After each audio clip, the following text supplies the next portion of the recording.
ఈరోజు ధర్నా చౌక్లో జరుగుతున్నటువంటి మహాధర్నాకి కాంగ్రెస్ లీడర్ అయిన రామచంద్ర గారిని అయితే వాళ్ళ మాటల్లో తెలుసుకుందాం ఏ విధంగా జరుగుతుంది అనేది, ఎందుకోసం జరుగుతూ ఉన్నదని. సార్ చెప్పండి సార్, ఈ ధర్నా చేయడానికి ముఖ్య కారణం ఏంటి? ఈ ధర్నా చేయడానికి ముఖ్య కారణం ఏంటంటే కేంద్రంలో ఉన్నటువంటి బీజేపీ ప్రభుత్వం నిర్లజ్జగా నిరసిగ్గుగా పార్లమెంట్ సభ్యులని పక్షంగా ఒక 140 మంది ఎంపీలందరినీ కూడా పార్లమెంట్ నుంచి సస్పెండ్ చేయడానికి వ్యతిరేకంగా ఈరోజు దేశం మొత్తంలో నిర్ణయం తీసుకున్నాం. ప్రతి రాష్ట్రంలో క్యాపిటల్లో ఈ నిరసన తెలియజేయాలని చెప్పి, అలాగే మన రాష్ట్రంలో కూడా రాష్ట్ర ముఖ్యమంత్రి రేవంత్ రెడ్డి గారు, ఉప ముఖ్యమంత్రి బట్టి విక్రమార్క గారు, మిగతా మంత్రులందరూ కూడా కలిసి తీసుకున్న నిర్ణయం ఏంటంటే ఈరోజు పార్లమెంట్లో సస్పెండ్ చేసినటువంటి సభ్యులకి మద్దతుగా ఈరోజు అందరం కూడా నిరసన తెలియజేయాలని చెప్పి. ఇట్లా సస్పెండ్ చేయడానికి మరి ఏమనుకుంటున్నారు? అది సస్పెండ్ చేయడం అంటే మీకు అందరికీ తెలిసినటువంటి విషయమే. పార్లమెంట్ మీద ఇంతకుముందు జరిగినటువంటి రోజే, ఆ రోజు పార్లమెంట్లో ఆ రోజు చనిపోయినటువంటి వ్యక్తులకి నివాళులు అర్పించే సమయంలో మరి మళ్ళీ పార్లమెంట్ మీద దాడి జరిగింది. దాడి ఈసారి ఎలా జరిగిందంటే గ్యాస్ రూపంలో గ్యాస్ పిల్లేజ్ చేసి దాడి జరిగింది. పార్లమెంట్ లోపల కొంతమంది ఆగంతుకులు దుంకి లోపల పరిగెత్తడం జరిగింది. దీనికి వ్యతిరేకంగా అక్కడ ఉన్నటువంటి ఎంపీలందరూ కూడా ఒక పార్లమెంట్ సభ్యులకు భద్రత లేకుంటే దేశంలో సామాన్యుడికి ఎలా భద్రత ఇస్తారు?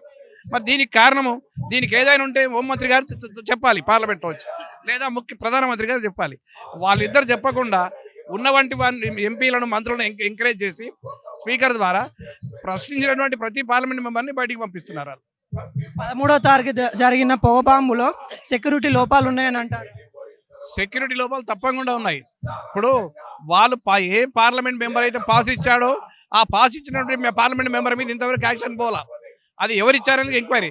ఏమంటారంటే ఎంక్వైరీ జరుగుతుంది, మీరు అందరూ కూడా ఎవరేం మాట్లాడద్దు. ఎంక్వైరీ జరుగుతుంటుంది, చెప్పేవాళ్ళు చెప్పాలి కదా. ఆ చెప్పాల్సినటువంటి వ్యక్తులు చెప్పడం లేదు.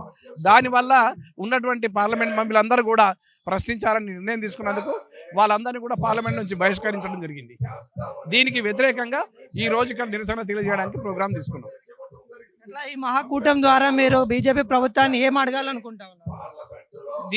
దీని ద్వారా మేము బీజేపీని ఏమనుకుంటున్నామంటే, బీజేపీ వాళ్ళు ఎలక్షన్స్ ఎప్పుడు వచ్చినప్పుడు కూడా ఆ ఎలక్షన్ ముందు ఒక స్టంట్ చేస్తారు. ఇప్పుడు వాళ్ళకి ఆల్రెడీ అయోధ్య ఒకటి పెట్టుకున్నారు, మళ్ళీ రెండోది ఏంటంటే ఈ పార్లమెంట్ మీద దాడి ఒకటి పెట్టుకున్నారు. వాళ్ళకి దేశం మొత్తంలో మొన్న జరిగినటువంటి ఎన్నికల్లో సౌత్లో ఉన్నటువంటి ఏ రాష్ట్రం కూడా వాళ్ళకి మద్దతుగా లేదు. కాబట్టి సౌత్లో కొన్ని సీట్లు సంపాదించుకుందాం అనే ఒక తాపత్రయంతో, ఎలాగూ నార్త్లో కూడా కొద్దిగా మైనస్ వస్తుంది కాబట్టి దాన్ని కవర్ చేసుకోవడానికి వాళ్ళు ఆడుతున్నటువంటి నాటకం ఇది. ఇప్పుడు పోబాంలో అయితే ఏదైతే జరిగిందో దాని వెనకాల బీజేపీ హస్తం ఉందని అంటారు. నేను బీజేపీ హస్తం ఉందా ఎవరు హస్తం ఉందని తేల్చాల్సింది హోమ్ మినిస్టర్ గారు చెప్పాలి. బీజేపీ హస్తం ఉందా ఇంకే పార్టీ హస్తం ఉందా అనేది. వాళ్ళు అంటే ఏమంటారంటే ఎంక్వైరీ జరుగుతుంది. ఎన్ని రోజులు జరుగుతుంది ఎంక్వైరీ? ఒక కేంద్ర పార్లమెంట్ మీద జరిగినటువంటి దాడికి క్షణాల్లో తెలిసేయాలి. సెంట్రల్లో ఇంటెలిజెన్స్ ఉంది, టాప్ ఆఫీషియల్స్ ఉన్నారు, అందరినీ పెట్టాలి, నిర్ణయం తీసుకొని ఎవరు తప్పు చేశారు వాళ్ళని శిక్షించాలి. ఇప్పుడు దేశ రక్షణ కోసమని ఇప్పుడు అంత పెద్ద ఎంపీ స్థానం ఉన్న వాళ్ళకే రక్షణ ఇవ్వలేకపోతా ఉంది, సాధారణ ప్రజలకు ఇలా ఇస్తారని మా తాపత్రయం. మేము అడిగేది కూడా అదే.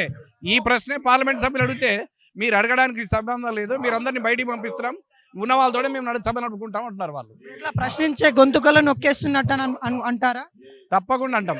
ప్రశ్నించే గొంతుకలను వాళ్ళు అసలు వినదలుచుకోలేదు, చూడదలుచుకోలేదు పార్లమెంట్లో.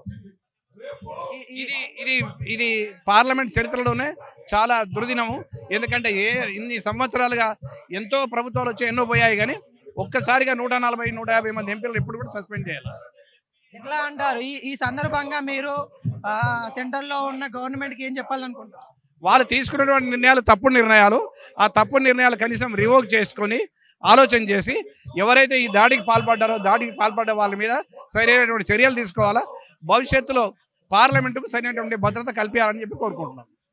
ఇప్పుడు సస్పెండ్ అయిన వాళ్ళ గురించి ఏమని చెప్తా ఉంటారు? సస్పెన్షన్ రివోక్ చేయాలండి. సస్పెన్షన్ ఎట్టి పరిస్థితుల్లో వాళ్ళు రివోక్ చేయాలి.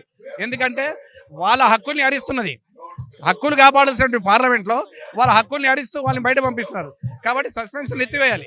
మనం గతంలో చూసుకున్నప్పుడు అంటే అతి తక్కువ మందిలో సస్పెండ్ చేసేవారు, ఇప్పుడు భారీ ఎత్తులోనే సస్పెండ్ చేశారు. ఇది కారణం ఒకటే, వాళ్ళు కొన్ని బిల్లులు పాస్ చేయించుకోవాలనుకున్నారు పార్లమెంట్లో, వీళ్ళుంటే దానికి అపోజ్ చేస్తారు. కాబట్టి వీళ్ళందరినీ బయట పంపించేసి వాళ్ళు బిల్లులు యాక్సెప్ట్ చేసుకుంటున్నారు. అసలు ఆశయం అది వాళ్ళు. మొత్తానికి ఇప్పుడైతే సెంట్రల్ గవర్నమెంట్కి ఏం చెప్పాలనుకున్నారు? లాస్ట్ సెంట్రల్ గవర్నమెంట్ తీసుకున్నటువంటి నిర్ణయం తప్పుడు నిర్ణయము. పార్లమెంట్ సభ్యులందరినీ కూడా రివోక్ చేయమనండి. సభ్యులందరినీ కూడా పార్టిసిపేట్ చేయమనండి. ఎవరు తప్పు చేశారో నిర్ణయం తీసుకోవడానికి మాట్లాడనియమనండి. ప్రతి ఒక్కరు మాట్లాడడానికి అవకాశం ఇవ్వాలి పార్లమెంట్లో. పార్లమెంట్ సభ్యుల భద్రతకు సంబంధించినటువంటి ఇష్యూ ఇది, మామూలు ఇష్యూ కాదు. కాబట్టి అందరికీ అవకాశం ఇవ్వాలి.